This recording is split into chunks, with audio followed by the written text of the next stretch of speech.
I'm here in Perth to check out a house that's got a real sense of permanence, that's been designed to stand the test of time. How did this project start? Well, John and Jeanette approached us quite a few years ago now and came to us with the idea of building, a large house in Applecross. Applecross has a lot of large houses. Yeah. And I actually thought, to be honest, that some architectural colleagues had set me up. In what way? Well, I thought it couldn't be real because it was, it was going to be a mansion, basically, modern day mansion. And they had some great ideas about the house having this sense of permanence and in many ways enduring time. Yeah, right. Did they want to build a brick house, or was that your idea? Well, the idea of permanence and ongoing low maintenance, and because of the history of brickwork in Western Australia, it became the natural selection of material. It was just a matter of how much of it you use. Is it different to what's going on? We've got buildings going all along the street. Absolutely. In particular, this area has changed over time. And when you look around, you see a lot of houses that are all of these transplants, inappropriate cultural transplants in a way. And we were much more interested in working with John and Jeanette on something that's much more authentic, much more about them and about the history of Western Australia and about this place. Yeah, so what do you think makes this a house that's very Perth? Look, to some extent it is the legacy of the brickwork, the evolution of brickwork in this state. Western Australia's had a really strong presence with brickwork. Tell me about the choice of bricks. Well, we wanted to select a brick that would contrast predominantly with surrounding houses. So we went down to the dark colour of brick, contrast with the light rendered houses surrounding it, and then also select a brick that had a sense of movement. In this particular brick that we've used, the Austral elements, it changes over the day. So we're very much around the idea of how a house might respond to the changes in atmosphere and environment, climatic changes. In a way, a certain sense of wonderment and discovery that the house is not a static thing.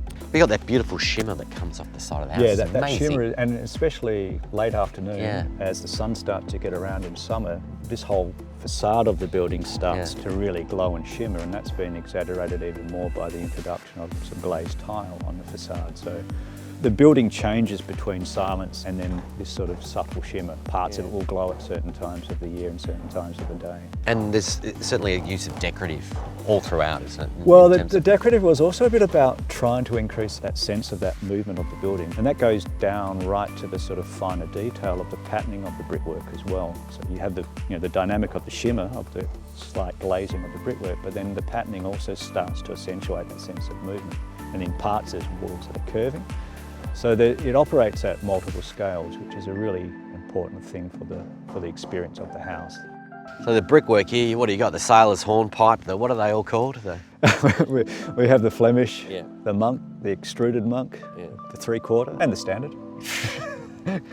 But all of that is also about breaking this building down into a finer scale, and each is actually quite carefully applied. In fact, we drew every single brick. We drew 110 brick details for the house. So it's a beautiful labour of love in a way, and that's in a way necessary to achieve this quality of outcome with the material. You just won a Think Brick Award, congratulations on that. Why do you think it impressed the judges?